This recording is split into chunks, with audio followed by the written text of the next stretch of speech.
Oke, terima kasih lagu-lagunya Mas Agus Praitno.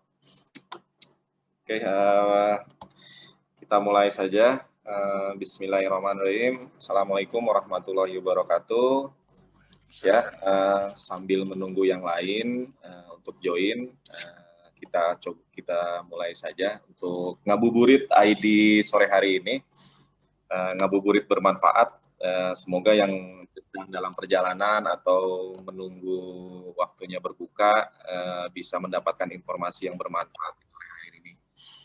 Oke, terima kasih atas kehadiran rekan-rekan semua. Saya ucapkan juga terima kasih atas kehadiran dari Pak Andri Alamsyah, dari Presidennya ID.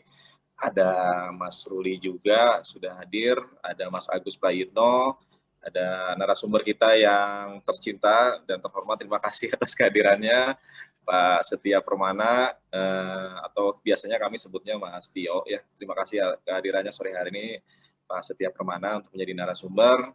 Dan rekan-rekan yang lain yang sudah hadir, yang tidak bisa saya sebutkan satu persatu, terima kasih atas kehadirannya sore hari ini. Tema hari ini memang cukup unik. Di sedikit sekilas membahas tema hari ini, memang cukup unik dan di mana memang sektor pariwisata adalah salah satu sektor yang cukup signifikan untuk di Indonesia. Dan kita udah lama nggak mendengar gimana lagi sih update terakhir data terkait sektor pariwisata dengan dampak COVID-19 ini. Semoga mendapatkan gambaran yang menarik di sore hari ini, di mana kita juga tahu bahwa dari pemerintah juga ingin menggalakkan sektor pariwisata itu sendiri. Nah, nggak perlu lama-lama lagi, karena memang waktu ngabuburit ini juga terbatas. Saya langsung persilahkan virtual mic-nya untuk kepada Pak Setia Permana atau Mas Tio untuk ngebahas tentang materi sore hari ini yang cukup menarik ya, Mas Tio ya.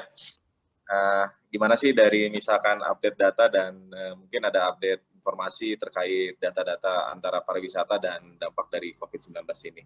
Mungkin silakan Mas Tio. Oh, sebelum Mas Tio lanjut, bagi rekan-rekan semua yang di ID ada pertanyaan seperti biasa, bisa japri atau mungkin kalau ada waktu kita bisa live question atau live bertanya langsung kepada narasumber ya. Tidak lama-lama lagi, mungkin silakan Mas Tio.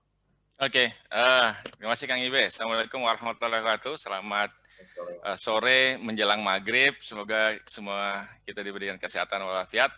Terima kasih Mas Andri, Mas Agus, Mas Ruli, dan saya nggak tahu ada beberapa lagi ya teman-teman yang lainnya yang sudah datang untuk diskusi secara virtual. Dan sebenarnya saya diminta untuk dikontak untuk diskusi ngabuburit nih. Wah, setuju sekali itu. Kemudian topiknya apa nih yang kira-kira persiapannya butuh ada, takutnya kalau ketemu Mas Andri, Kang Ibe, wah itu berat tuh, harus yang berat-berat sama beliau nih gitu.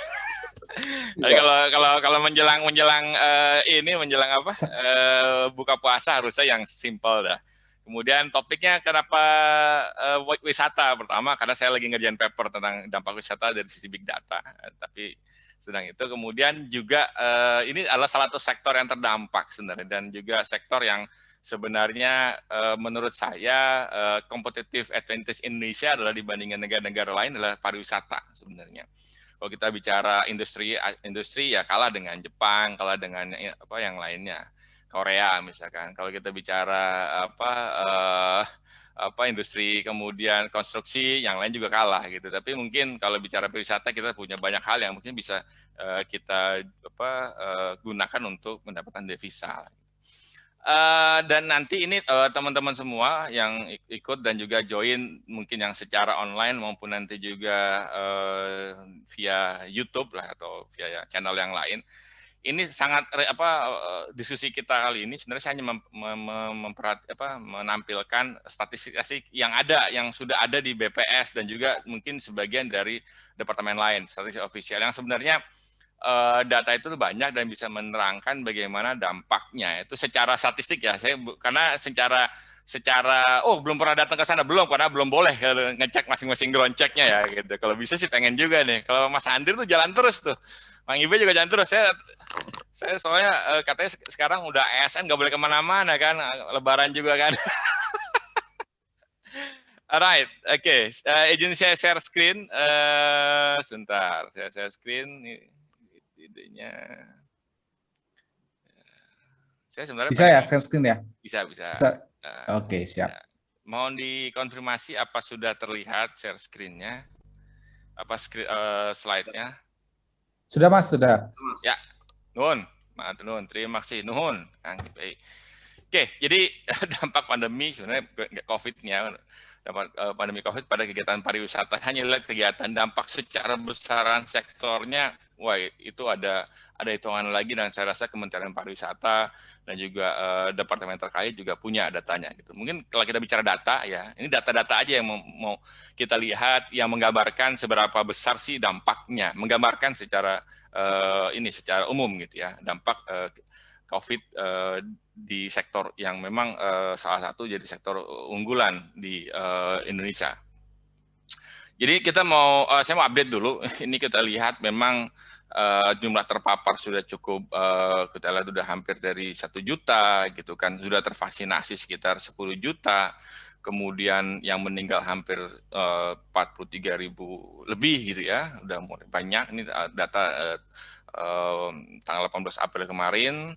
Kemudian juga angka sembuhnya udah tinggi juga gitu ya. Kalau kita lihat ini update kita untuk melihat bagaimana kondisi COVID yang ada di Indonesia.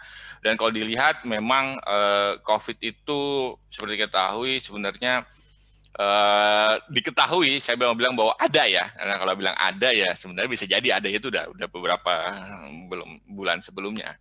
Karena waktu itu masih kita anggap belum ada dan mungkin bisa sembuh sendiri kan gitu.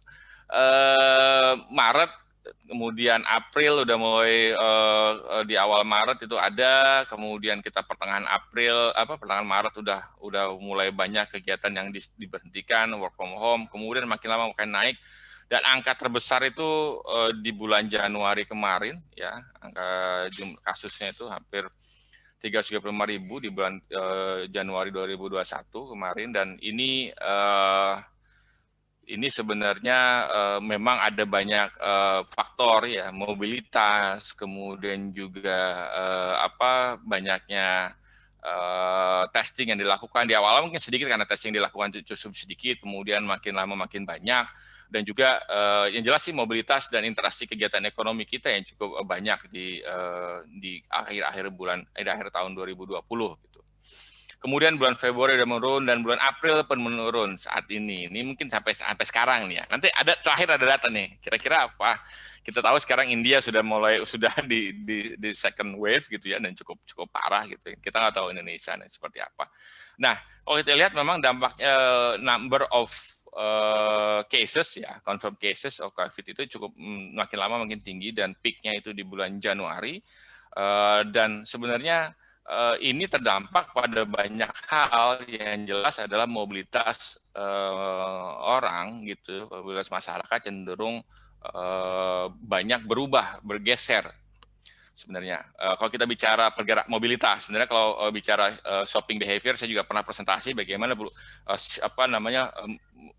COVID ini bisa merubah shopping behavior dari masyarakat. Kita bicara mobilitas, yang nanti sebenarnya mobilitas ini dampaknya ke banyak hal, karena memang mobilitas itu ngedrive semua kegiatan yang ada ya. Di sisi kegiatan di rumah, misalkan ini di gambar ini adalah ambil dari Mobility Index ya, ini juga hasil dari mobility yang sebenarnya juga saya terinspirasi waktu itu diskusi teman-teman ID. Saya senang ID ini adalah stick to the discussion of ID gitu, nggak yang merempet yang lain gitu ya. Jadi kita menarik, selalu keep di sana gitu. Dan kalau kita lihat di bulan Februari ini yang paling kecil ya, sebelah kiri itu di rumah itu, kegiatan di rumah itu masih sedikit, kemudian makin lama bulan April itu kita ada kegiatan almost full lockdown lah di beberapa tempat, terutama di daerah-daerah yang punya COVID confirmed cases tinggi, Jakarta, Jawa lah, dan juga beberapa kota besar di luar Jawa. Kemudian kegiatan di rumah pun menurun seiring ada pembukaan lagi kegiatan work from home-nya. Tadinya full work from home, kemudian sekitar bulan Juli, Agustus dan seterusnya itu sudah mulai ada half. Misalkan kami sendiri melihat kondisi kalau di Badan Pusat Statistik itu adalah kalau daerahnya dia oranye, kuning disesuaikan. Jadi kebanyakan sekitar 50% lah on average. kerja 50% di rumah, 50% di kantor. Ini terlihat di sini tempat kerja yang tadinya full, hampir bedanya tuh minus 33% dibandingkan dengan bulan Januari gitu ya. Kemudian di bulan September itu udah turun. Kemudian ada lagi nih kan mulai tinggi lagi kegiatan di tempat kerjanya itu karena memang sudah mulai mungkin kegiatan ekonomi juga sudah mulai boleh diperbolehkan, kemudian number of positive cases mungkin sudah berkurang misalkan. Ini sudah mulai naik lagi dan di bulan Maret kemarin cukup menurun sebenarnya kegiatan di tempat kerja. Sedangkan yang menarik tempat belanja ini sebenarnya. Tempat belanja ini ya cukup namanya belanja kebutuhan sehari-hari itu di bulan Desember tahun 2020 itu sama dengan sudah bukannya normal lagi, jadi udah lebih banyak kegiatan belanjanya ya karena memang waktu itu udah liburan, kemudian end of year, mungkin banyak kegiatan yang lainnya. Kemudian di bulan-bulan ada bulan Ramadan waktu itu yang tahun lalu, kemudian Lebaran tahun lalu, kemudian juga bulan Idul Adha, Idul Fitri juga kegiatannya juga kalau bicara harian mereka cenderung tinggi karena memang meskipun ada COVID kegiatan belanja tetap dilaksanakan. Jadi terlihat bahwa ekonomi itu sudah mulai aktif kembali itu mungkin sekitar Agustus ya 2020. Juli itu pun udah mulai orang berkurang, udah mulai banyak seperti mendekati normal bulan Juli 2020. Sedangkan kegiatan di taman berkurang, kemudian arahnya mengikuti normal kondisi sebelum pandemi itu sekitar bulan Agustus ya. Retail recreation cenderung retailnya termasuk mall ya, tempat-tempat rekreasi cenderung tinggi penurunannya di bulan April, tapi kemudian turun tapi steady di situ karena kalau kita lihat juga ini disebabkan karena number of visitors itu biasanya limited, nggak boleh banyak, dan juga kunjungan mall juga cenderung lebih sedikit atau dibatasi gitu, dan juga sekarang kegiatan kita pun berubah gitu, yang tadinya pergi ke mall mungkin ya mendingan kita pergi ke taman ya, kemudian mungkin kita pergi ke alam bebas dan sebagainya. Yang terlihat juga di tempat transit, ini tempat seperti terminal, airport, dan sebagainya sudah terlihat kalau di bulan April itu menurun sekali ya, hampir minus 56%, sedangkan kalau di tempat kalau misalkan sudah bulan September 2020 sudah mulai menurun, sudah mulai membaik, kegiatan mulai banyak gitu ya, mulai banyak kegiatannya, tapi tetap tidak terlalu mengikuti, tidak seperti kondisi di mana pandemi itu sebelumnya terjadi seperti antara bulan Januari sampai bulan Februari gitu ya. Jadi masih di sekitar penurunan masih sekitar minus 30% dibandingkan dengan data-data dibandingkan dengan yang sebelumnya gitu. Ini berdasarkan Global Mobility Index. Nah, kalau kita lihat tadi kan memang mobilitas orang di transit itu cukup rendah, dan kalau kita lihat di sini penerbangan juga ini salah satu yang terdampak sebenarnya. Jadi kalau kita bicara penerbangan udah ada, sebenarnya kita ada sudah dilakukan beberapa kegiatan untuk memastikan bahwa tidak ada mobilitas antar daerah bahkan within region dalam daerah tersebut. Kalau kita lihat di atas itu penerbangan domestik dari tahun 2019 sampai 2021 Februari kemarin itu kalau di bulan 2019 itu memang cenderung angkanya itu sekitar 6.000 gitu kan, dan 6 juta gitu kan, kemudian juga 7 juta dan sebagainya, cenderung konstan lah angka 6 sampai dengan 7 juta. Sedangkan kalau kita lihat 2020 tuh dropnya di bulan April, kemudian Mei itu memang sudah ada pemerintahan sudah tidak boleh melakukan pergerakan. Kemudian Juni udah menaik sedikit, ini mungkin karena ada relaksasi, Juli dan seterusnya sampai Desember. Meskipun di bulan Desember tahun 2020 belum seperti yang sebelumnya ya, karena memang ini ada kegiatan holiday, meskipun waktu itu juga ada larangan ya, nggak boleh pergi ke Bali harus pakai PCR misalkan, dan itu turun sekitar 50% dibandingkan dengan yang sebelumnya. Dan juga kalau dilihat ini domestik, kalau kita bicara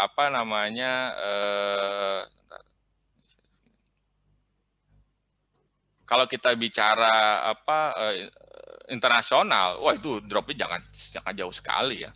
Udah hampir 0,05, jadi sedikit sekali ya. Memang biasanya datang itu adalah orang-orang yang memang ada bisnis, kemudian kegiatan-kegiatan tentu memang kalau tidak sangat terpaksa ya tidak boleh datang ke Indonesia gitu kan. Jadi ini bisa bisnis traveler biasanya di situ. Ini banyak sekali kalau lihat. Jadi perkembangannya itu drop sampai bulan April, Mei udah nggak ada lagi almost. Dan ini sama kalau kebetulan saya bandingkan beberapa negara itu sama dengan misalkan Thailand juga sama, Thailand tuh udah mulai sama bulan ini. Tapi yang beda misalnya ada negara-negara kecil yang mereka bisa menghandle dan mereka banyak dari wisatanya seperti Maldives misalkan. Mereka tuh wisatanya saya luluskan sedikit di bulan April jadi bulan April, Mei sampai 2020 itu sampai itu masih kosong, masih sedikit lah, bahkan tidak ada. Kemudian bulan September, Oktober mereka sudah naik. Karena itu kan island ya, kemudian mereka menggunakan protokol kesehatan yang datang kalau sudah negatif dan sebagainya. Dan turisnya pun ditaruh di beberapa atol ya, atol tersendiri di situ yang memang jadinya tidak terdampak. Mereka melakukan handling seperti itu. Kalau di Maldives ya, saya sendiri belum pernah ke sana, Mas Andri atau Kang Ibe, mungkin kapan-kapan saya diajak lah gitu. Saya yang diajak, Mas. Saya dong diajak. Iya.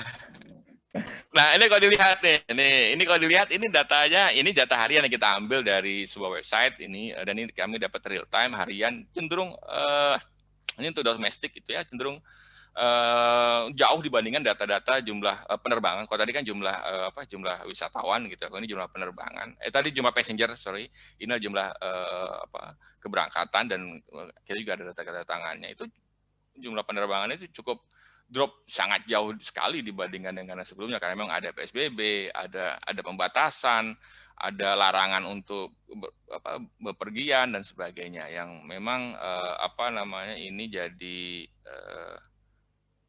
masalah lah di kita lah gitu. Sebentar.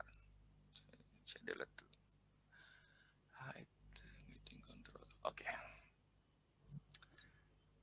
Oke, nah ini juga internasional udah drop dari bulan April, Maret itu udah drop udah. Ini fluktuatif karena memang jumlahnya aja yang namanya harian, tapi secara umum ya antara sekitar 10 sampai 20 lebih sampai 30 maksimum jumlah kedatangan internasional harian. Kita tahu bahwa ini memang sangat terbatas. Biasanya isinya ini biasanya teman yang kedatangan internasional itu ada yang teman-teman saudara kita yang dari luar yang bekerja atau bahkan sudah selesai bekerjanya. Kebetulan saya punya teman yang sudah selesai dari Malaysia atau dari Eropa misalkan, kemudian mereka tiba di Indonesia dan mereka biasanya sudah ada selama satu minggu mereka ada karantina, checking dan sebagainya. Ini kebanyakan adalah kedatangan internasional, kebanyakan itu gitu. Dan ini passenger kalau kita lihat ya, passengers itu udah drop di Soekarno-Hatta paling banyak, tapi kemudian kalau kita lihat drop. Dan memang udah mulai agak bounce up itu ya masih Soekarno-Hatta dibandingkan dengan yang lainnya. Kalau internasional sudah juga sedikit sekali gitu nambah passenger gitu ya. Nah, kemudian kereta api juga sama turun kalau kita bandingkan dengan tahun 2019 ya. Kemudian angkanya kalau kita lihat itu ya April itu sangat kecil sekali, Mei kemudian juga mulai naik. Begitu juga untuk kereta barang di kegiatan ekonomi mungkin nggak terlalu berdampak ya, tapi terlihat Mei sampai Juni itu juga sama dampaknya. Ini kemudian, kalau kita bicara kegiatan tadi jumlah wisatawannya ya, kalau tadi kan jumlah passengers ya, saya mau lihat jumlah passengers dan tidak semua passengers penumpang itulah sebagai wisatawan karena konsep tertentu. Dan kalau dilihat memang jumlah pancanegara itu di Indonesia itu sebenarnya kalau kita lihat di tahun 2020 itu ya itu adalah 2019 misalkan itu 1 juta kita ya, semua 1,2, 1,5 bulan Agustus, Juli Agustus biasa tinggi karena memang itu adalah peak season untuk summer holiday lah misalkan. Kemudian balik lagi dia akan naik ketika bulan Desember karena itulah 2 cycles yang winter holiday misalkan. Tapi di 2020 ini wah ini sangat, padahal di bulan Januari udah tinggi sekali ya, kemudian sangat menurun sampai dengan bulan April sama, dan itu hampir sedikit lah itu wisata mancanegara. Dan ini adapun ini sebenarnya jalur dari Yang mungkin harus data ini sebenarnya tidak harus yang dari pesawat ya. Jadi ini bisa dari adalah dari airport, kemudian bisa jadi dari pelabuhan, kemudian bisa juga dari pos lintas batas gitu. Kalau teman-teman semua ada nggak di sini tinggal di perbatasan antara misalkan yang saya pernah itu ya Malaysia dengan Indonesia di Kalimantan Utara sana, atau ada teman-teman yang di Papua, itu ada Papua dengan Papua New Guinea, itu ada SCO di situ. Nah, di situ banyak perbatasan lintas batas yang sebenarnya tinggal jalan kaki saja. Atau NTT dengan Timor Leste sebenarnya. Nah, ini sebenarnya angka-angka yang sekitar 161 ribu ini adalah sebenarnya banyaknya adalah datang yang tadi, yang misalkan dari Malaysia mereka datang untuk berkunjung dan sebagainya. Dan itu pun biasanya sudah melalui beberapa checking di sana karena ada pos lintas batas. Tapi ini pun sebenarnya termasuk dengan ini salah satu yang digunakan oleh BPS itu menggunakan mobile phone data. Jadi ada beberapa pos-pos yang sebenarnya tidak tercatat gitu ya, atau tidak ya mungkin. Saya pernah ke sana itu Malaysia itu ya emang nggak bakal mungkin kita ngecek satu-satu karena ada yang rumahnya itu ruang tamunya di Indonesia, dapurnya di Malaysia gitu, banyak sekali seperti itu. Nah itu memang dicek dengan mobile phone data yang nanti kalau bisa ada beberapa penjelasan MPD bisa cek di artikel ilmiahnya bahwa kita menggunakan diskusi kerjasama dengan Telkom untuk mendapatkan data itu. Kemudian ini kalau kita lihat Wisman ya, tadi saya sudah tampilkan juga sama dengan ini ya. Kalau ini kita lihat dengan tahun 2016 itu kalau kita lihat sebelah tabel kanan ya, Januari Desember 2016 itu 11 juta, kemudian 2017 sudah sangat naik 14 juta, kemudian 2018 naik 16 juta, sedangkan 2020 hanya sekitar 4 juta gitu. Nah ini drop yang sangat tinggi dan akan menyebabkan cukup banyak sebenarnya dampaknya secara yang ada di sektor-sektor pariwisata. Dan memang wisata kita menjadi salah satu sektor prioritas atau utama yang akan dilakukan di pemerintahan kita kali ini gitu. Nah, ini dampaknya pun adalah di tingkat hunian kamar sebenarnya. Ini tingkat hunian kamar ini adalah persentase berapa persen sih yang terhuni di hotel berklasifikasi bintang lah. Ini kita ambil data dari BPS juga. Jadi semua data saya ambil BPS. Kalau data yang mau dilihat ada di website BPS. Udah bisa diakses juga datanya. Jadi silakan nanti dicek ke sana. Jadi kalau dilihat tahun 2019 tuh ya 51% on average ya seluruh Indonesia. Kemudian turun di bulan Mei, kemudian itu biasalah, Mei itu pasti kita punya siklus seperti itu, kemudian Juli naik seperti sama ya, kemudian Agustus, kemudian Desember akan naik, itu udah biasa. Tapi di bulan tahun 2020 itu April itu sama sebenarnya, polanya semua sama seperti itu, kemudian Juni, Juli udah naik ya, Agustus itu naik, kemudian steady sebenarnya, tidak terlalu besar, tapi bulan Desember sudah mulai naik gitu ya. Nah, sekarang kalau kita lihat di bulan Januari sama Februari juga kalau kita bandingkan dengan data tahun Januari tahun lalu tuh masih kecil 30%, sedangkan Februari kemarin itu 32%, ya agak naik sedikit ya, karena memang sekali lagi Januari itu ada pembatasan-pembatasan yang memang kita sekali lagi pembatasan karena memang jumlah masuk ke hotel pun nggak boleh banyak-banyak ya. Gitu. Sekarang juga maksimum 50% kalau nggak salah. Kemudian juga ada beberapa CACE, jadi Cleanliness, Healthy, Environment, Sustainability itu ya. Ada sertifikasi tertentu memastikan bahwa kita health untuk turismenya. Tapi ada kenaikan, ada semacam kenaikan, nggak terlalu signifikan sih sebenarnya. Tapi paling tidak ada pergerakan di sana gitu. Dan kalau kita lihat memang ini dampaknya pasti besar. Tapi kita lihat sebenarnya. Ini sebenarnya kalau kita bicara per provinsi, tadi kan nasional, provinsi itu beda-beda sebenarnya. Ada yang provinsi yang dia turun, kemudian dia naiknya cukup cepat, ya. Jakarta, saya lupa, ada beberapa yang cukup cepat. Jakarta udah mulai naik. Tapi yang paling kalau dilihat tuh paling signifikan, yang paling warna biru itu adalah provinsi Bali. Ya, provinsi Bali. Kenapa ya? Bali itu banyak. Pertama memang mostly Bali adalah didatangi oleh wisatawan mancanegara. kita tahu jumlah mancanegaranya rendah tadi kan, udah di sana. Kemudian saya cross check dengan teman-teman saudara kita di sana, banyak hotel-hotel yang tutup, dan menggunakan big data kita bisa identifikasi hotel, ada beberapa hotel yang tutup. Kemudian kemarin juga kita lakukan beberapa pendekatan yang pakai TripAdvisor, pakai beberapa aplikasi yang kita ambil datanya, kemudian kita lihat dampaknya sangat parah di sana. Memang jumlah reviewnya juga beda sedikit dan sebagainya di sana. Bali yang cukup terdampak. Sedangkan beberapa provinsi itu udah membaik lah. Meskipun tidak bisa kembali, belum bisa kembali seperti kondisi sebelumnya, tapi paling tidak ini sudah membaik. Ini masih lama, Mas Kang Ibeng. Saya lanjutkan boleh ya? Saya udah lihat udah jam 5 aja nih, 5 menit lagi lah. 5 menit lagi. Siap. Jadi ini banyak sekali nih TPK nih, klasifikasi bintang. Nah, ini diambil dari survei BPS ya di bulan Juli 2020, dampak COVID terhadap pelaku usaha. Ini sekali lagi ada di BPS. Jadi ini sekaligus saya mengenalkan statistik yang ada lah gitu ya. Moga-moga bisa berguna bagi Bapak teman-teman semua.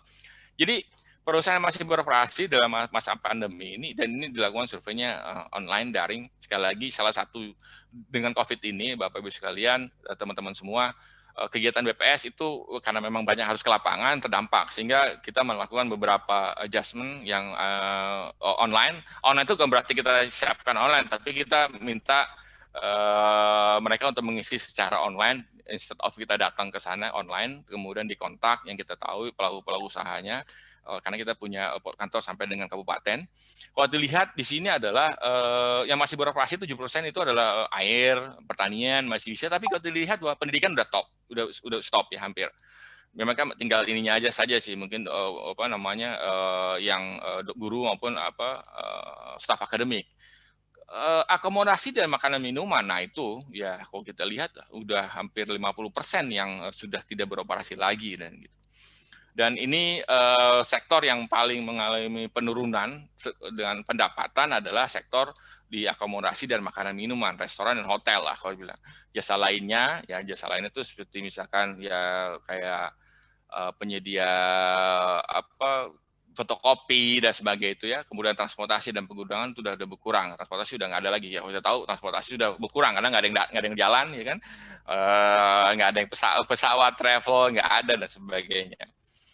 Kemudian ya ini terdampak permintaan pelanggan 87%. Ini penurunan pendapatan yang terdampak adalah akomodasi minuman. Kemudian ini paling banyak adalah terdampaknya di 4 provinsi ini yang memang menjadi provinsi terdampak dalam bisnisnya. Kemudian ini dampaknya kemana sih? Ya, banyak lah di sisi kemiskinan kita yang tadinya sudah menurun hampir menurun hingga 9% ya di September 2019. Maret udah mulai naik sedikit ya, 2020 dampaknya sudah mulai terasa di sana, kemudian naik lagi di September 2020 gitu. Nanti Maret akan angka Maret kemarin, wah saya harus cek nih, kayaknya sudah deh. Nah, saya ngambil case di Bali. Di Bali ya sebagai yang kita lihat itu dampaknya cukup besar ya. Ini adalah jumlah penduduk miskin ya. Jadi kalau kita lihat miskinnya itu ini dampaknya mana sih? Wah, ini harusnya kebalik di belakang. Sebenarnya harusnya ini ya, karena kebalik ini harusnya karena memang kegiatan pariwisata menjadi sektor andalan sebenarnya. Di sini ya sektor andalan di Bali gitu ya. Sekitar 18% dari PDRB itu adalah di akomodasi dan makanan minum, dan itu terdampak ya. Terdampak intinya apa sih kalau terdampak ya, akan ada pengangguran di sini. Angka pengangguran ya cukup besar di Bali, naik yang tadi cuma 1% ya sehingga naik 5%. Dan mungkin ini saya hanya mencoba mungkin ya, dan ini yang terlihat adalah ya ada yang menganggur, ada yang tidak bekerja sama sekali, sementara ada yang tidak dibayar pengurangan jam kerja banyak sekali di sana, cukup besar dampaknya, dan dampaknya angka kemiskinan jadi naik di Provinsi Bali di sana. Jadi bulan Maret itu udah mulai naik, kemudian bulan September udah cukup naik ya sekitar 4,45% ya, sekitar hampir 200.000 saudara-saudara kita di Bali yang terdampak miskin di situ. ini sehingga laju ekonomi pun terdampak ya. Bali termasuk yang paling paling parah sebenarnya kalau dilihat. Yang lain tuh sudah ada yang positif di kuartal keempat kemarin. Bali itu udah masih minus 9,3, yang lain sudah ada yang positif ya, kecuali DIY, DIY Jakarta ya memang daerah-daerah yang masih bisnisnya terdampak, tapi tidak separah Bali gitu ya. Dan kalau dilihat turunnya itu sangat drastis, dari dia 5 ya, bayangan dari 5 pertumbuhan ekonomi kemudian drop sangat di minus 9,3. Itu sih dampaknya kalau kita lihat. Nah, sekarang nih sebagai penutup mungkin ya. Kalau kita lihat nih tren Indonesia udah mulai ada penurunan, kemudian ini sebenarnya kita diskusi ada sedikit kenaikan. Kalau global ada naik nih, peak ya. Kalau di bawah itu global naik, Turki naik, Kanada naik, Kolombia naik, Iran juga mulai ada kenaikan, India dan sebagainya. Secara umum harapan kita semua adalah Indonesia nggak ngikut-ngikut. Kadang-kadang kita pengen ikutan juga, enggak aja pengen ikut juga. Tapi udah mulai ada kenaikan kalau dilihat dari gambar ada kenaikan.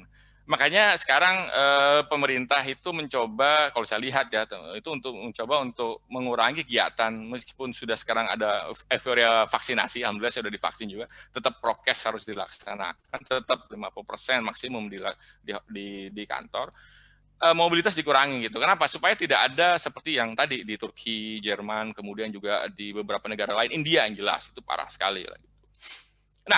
Nah, untuk rebound itu apa sih? Ini terakhir sebenarnya, nanti sebagai bahan diskusi juga. Sebenarnya protokol kesehatan di semua tempat wisata itu penting sekarang. Makanya salah satu yang dilakukan oleh kebetulan 2-3 minggu lalu kita dapat diskusi dengan teman-teman di Kementerian Pariwisata. Mereka sudah melakukan program yang cukup rigid, bagus, sampai dengan akhir tahun ini. Bagaimana mereka melakukan kegiatan supaya kegiatan pariwisata kita rebound lagi, balik lagi seperti sedia kala, karena memang dampaknya cukup banyak. Health tourism, ya, tourism itu kita jadi lebih bersih. Kemudian ada Clean Health and Safety Environment sertifikasi, ya. Kemudian ada juga sekarang sudah dilakukan insentif bagi para pelaku sektor wisata, juga vaksinasi di beberapa tempat, terutama yang vaksinasi untuk pelaku wisata, sektor wisata. Kemudian ini surveillance sebenarnya, 3T, testing, tracing, sama treatment. Ini dipastikan harus tetap dilakukan tersebut. Yang jelas shifting kegiatan wisata nih. Kalau dulu adalah kita rame-rame ngobrol bareng-bareng gitu kan. Nah, ada yang individual traveling. Kemudian ada kegiatan juga wisata domestik ya, yang tadinya kita mau pergi Kang Ibe atau Mas Andri ini biasanya kalau setiap tahun itu paling enggak ya ke Eropa ya kan, ke mana US, itu sekarang udah di Bandung aja nih.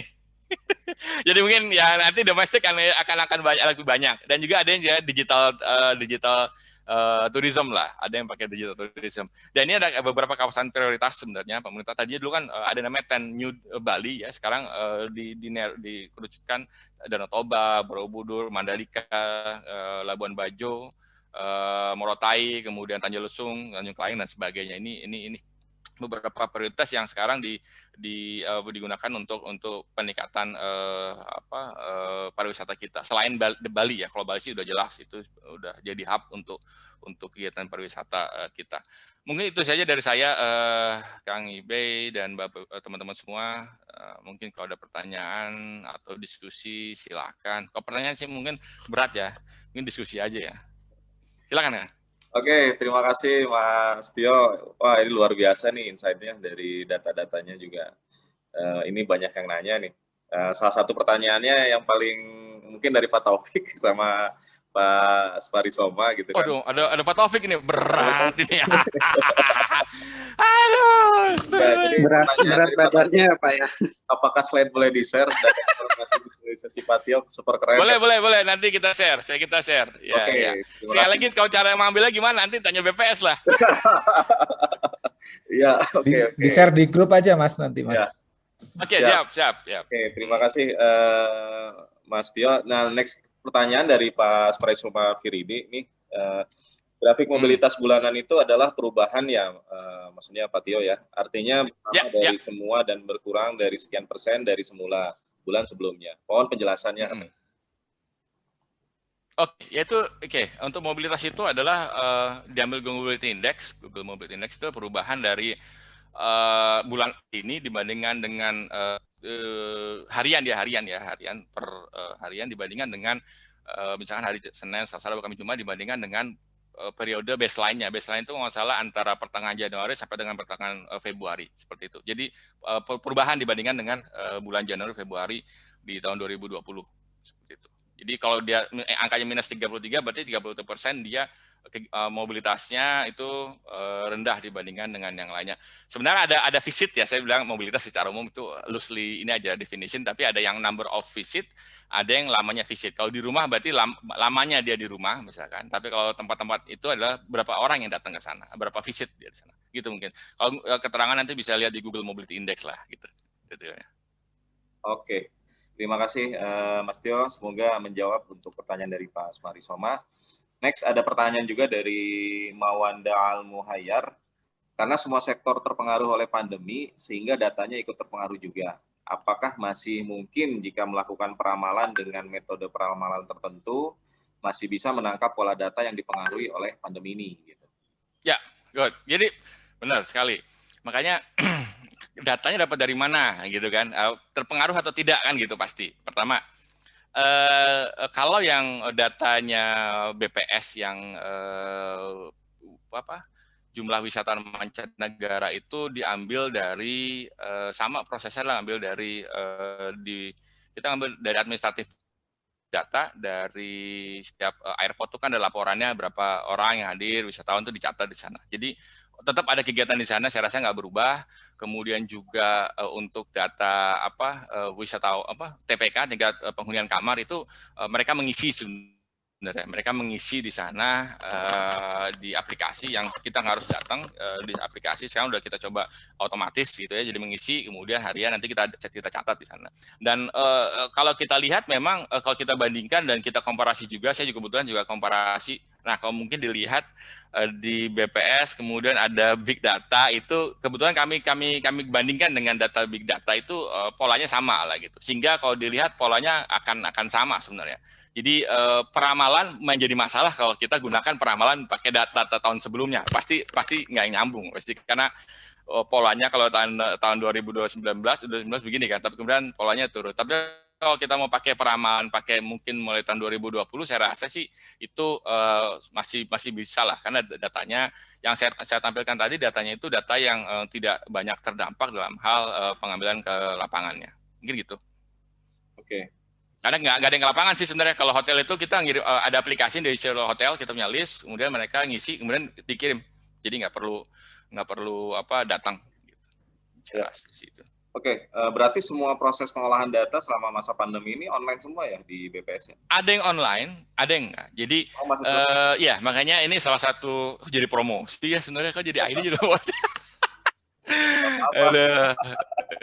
Jadi gini, kedepannya saya sih sebenarnya secara umum government tuh harusnya kan digital itu menjadi penting ya kan. Jadi transformasi digital. Sebenarnya salah satu yang menjadi blessing in disguise-nya COVID ini kan semua kita jadi digital, dipaksa jadi digital kan gitu kan. Kita sudah mulai digital itu jadi transformasi digital dan salah satunya tadi kita sudah menggunakan data administratif. Kalau kita dengar namanya One Data itu kan salah satunya kita inisiasi untuk supaya semua dikoleksi satu link sehingga data-data seperti dari Angkasa Pura dapat, kemudian data dari imigrasi dapat secara online aja, kita nggak perlu datang gitu. Jadi udah mesin to mesin, kalau yang imigrasi sudah mesin to mesin.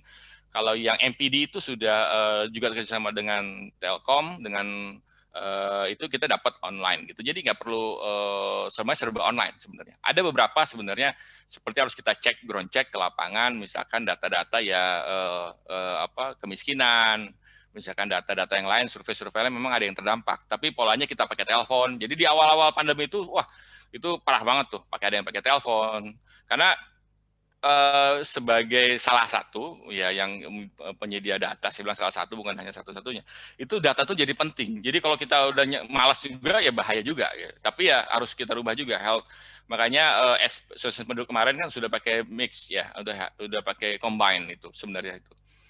Nah, rencana kami juga, kebetulan saya di sini untuk mencoba mentransformasi, mungkin salah satu untuk mentransformasi beberapa proses pengambilan data tadi. Kalau misalkan kita bicara infrastruktur itu teman-teman di Politeknik Statistik itu sudah mencoba pakai Google Map digunakan untuk ngecek infrastruktur. biasanya kita harus datang, ya kan? Nah, itu sudah dilakukan supaya pakai digital.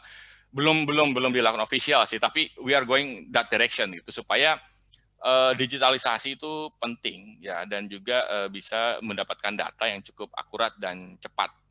Mungkin itu. Oke. Siap. Mungkin pertanyaan terakhir nih dari saya, Mas. Wah, terakhir, alhamdulillah. Udah bisa buka berarti nih kita. Ya, oke. Tadi cukup menarik ketika angka kemiskinan itu kan cukup signifikan ya naiknya, lumayan ya. Nah, dari beberapa data atau misalkan yang dipunya oleh BPS, ada suggest tertentu ke pemerintah mungkin yang bisa di-sharing terkait misalkan antisipasi switch sektor, misalkan dia memang kemiskinan karena dia kerja di pariwisata lagi off gitu. Nah, ada suggest ke sana nggak dari BPS juga untuk membantu setidaknya di mungkin bulan ke-6 tahun ini bisa sedikit menurun lagi gitu atau tidak naik signifikan gitu, Mas. Wah, itu pertanyaan sulit itu ke pemerintah. Nah, jadi simpan terakhir. Tadi katanya Mas Andri yang berat enteng-enteng aja tuh balik ke pemerintah, nanti saya dipanggil Pak Jokowi berapa ya gini. Kan saya yang nanya loh. Saya dari diem aja. Jadi gini Mas, benar. Ada namanya, mungkin ini terakhir juga kemarin ada BPS baru mempublikasi disebut tabel I/O ya. I/O itu input output matrix tahun 2016 karena bikinnya susah. Itu bisa dilihat sebenarnya dampak kalau sektor ini dampaknya kemana gitu kan. 2 minggu lalu kami berdiskusi dengan tim juga, yang bikin bukan kami, Kang Ibe dan teman-teman semua, saya hanya dengar ya, saya dengar aja. Ada yang tourism satellite account, jadi mau melihat dampaknya satelit si pariwisata itu dampak yang mana aja. Nah dari situ diukur sebenarnya harus shifting kemana, kemudian harus kemana, itu biasanya sudah pimpinan, itu bukan di ranah saya Mas. Nanti saya kalau tahu besok diangkat dari deputi kan bahaya saya Mas. Canda. Artinya sudah ada ke sana. Arah shifting juga sudah dilakukan sebenarnya. Mungkin arahnya yang baik seperti apa. Kami juga ngelihat dari beberapa marketplace kira-kira produk apa yang yang laku sekarang, itu mungkin bisa juga kreatif kita ke sana. Digitalnya kemana, sehingga itu juga sudah diarahkan dengan data-data tadi supaya kegiatan masyarakat itu adalah ya bergerak, tidak sektor pariwisata, mungkin juga bisa ke sektor yang lainnya. Ya, sektor lainnya. Saya rasa sih masyarakat kita itu masyarakat yang kuat. Indonesia itu yang kuat. Kalau saya lihat, kalau Mas Andri, saya tinggal di Eropa ya Mas Andri ya. Kalau orang Eropa itu sedikitnya stres bunuh diri Mas. Kalau Indonesia itu stres udah biasa. Kita emang lebih strong kok Mas. Santai saja gitu. Iya, sudah strong. Ya kan? Orang Eropa tuh taruh di sini ya stres dia. Kita lebih strong dan kita lebih cerdas dalam hal mencari alternatif gitu. Tapi memang harus di-drive. Saya bukan, berarti pemerintah menilai sendiri, enggak, harus di-drive kemana. BPS ya dengan yang bagian yang ada sektor-sektor tertentu di tim-tim di sana, mereka sudah melakukan kira-kira sektor apa yang bisa di drive gitu. Saya sekali lagi yang BPS bisa berikan angka potret biasanya nanti yang diskusi itu dengan Bappenas arah seperti apa dan dengan kementerian terkait lah. Jadi nanti kalau siap, terima kasih banyak. Kalau offline nanti bisa jelaskan, kalau online nanti Ya, ini memang diskusi ngabuburit, jadi sederhana sebetulnya ya, jadi nggak terlalu mungkin nanti kita buat sesi tersendiri kayaknya. Karena saya udah tahu diperdalam nanti sana dari pemerintah gitu, jadi mudah-mudahan bisa signifikan gitu ya terhadap beberapa dampak-dampak yang bisa minimalisir terkait kemiskinan tadi gitu kan, cukup istilahnya cukup bisa memberi solusi alternatif bagi pemerintah dan kita semua.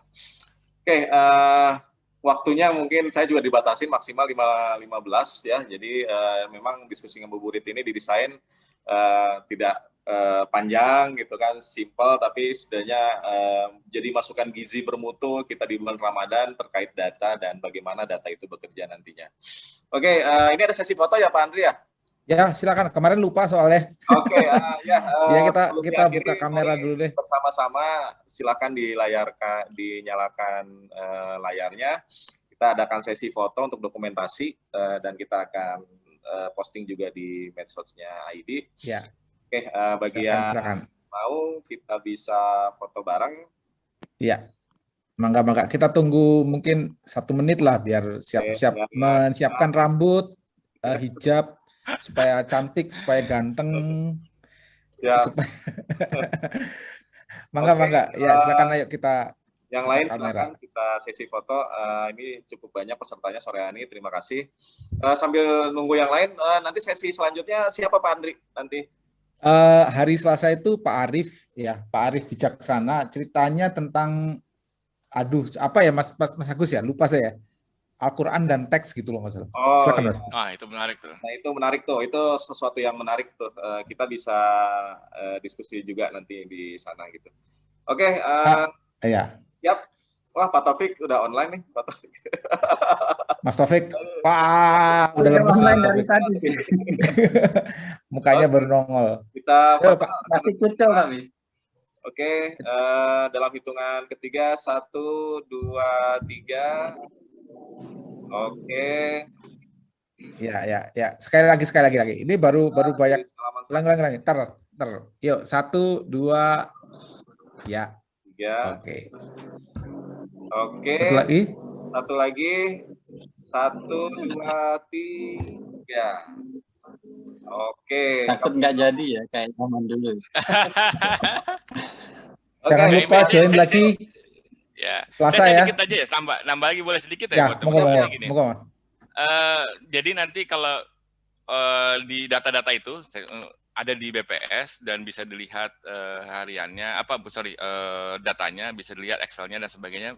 Saya rasa ini sekali lagi bahwa kami juga butuh bantuan dari teman-teman ID. Kalau ada, Pak, datanya tuh nggak boleh begini, harusnya proses digital seperti ini. Kita sangat very welcome untuk memastikan bahwa digitalisasi yang ada di kita itu berjalan dengan baik dan kita bisa menyiapkan dan memberikan data yang akurat, tepat, dan juga berkualitas.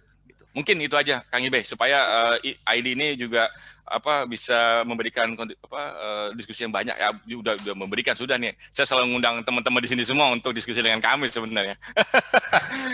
Terima kasih. Terima kasih Mas Tio. Mas Tio atau Pak Setia Permana, terima kasih banyak informasinya. Jadi di sini juga dikasih istilahnya tadi dari Pak Tio juga silakan jika ada insight untuk misalkan data yang akan di-share atau misalkan sesuatu yang bisa jadi masukan buat BPS juga akan ditampung oleh kami dan oleh Pak Tio juga. Oke, demikian sore hari satu lagi Mas Kang Ibe, Selasa nih ya, mengingatkan Selasa nanti analisis teks untuk membantu lebih memahami Al-Quran dari Pak Arief Bijaksana. Wah, jadi join lagi ya Bapak Ibu sekalian. Siap. Oke. Ngabuburit. Kita ngabuburit lagi hari Selasa. Mudah-mudahan ilmu hari ini bermanfaat untuk kita semua. Amin. Dan apa yang kita diskusikan juga bermanfaat. Saya tutup acara sore hari ini. Terima kasih narasumber Pak Setia Permana, Dato Mas Tio. Terima kasih semua peserta juga yang telah hadir sore hari ini. Saya tutup. Wabillahi taufiq wal hidayah. Assalamualaikum warahmatullahi wabarakatuh. Terima kasih dan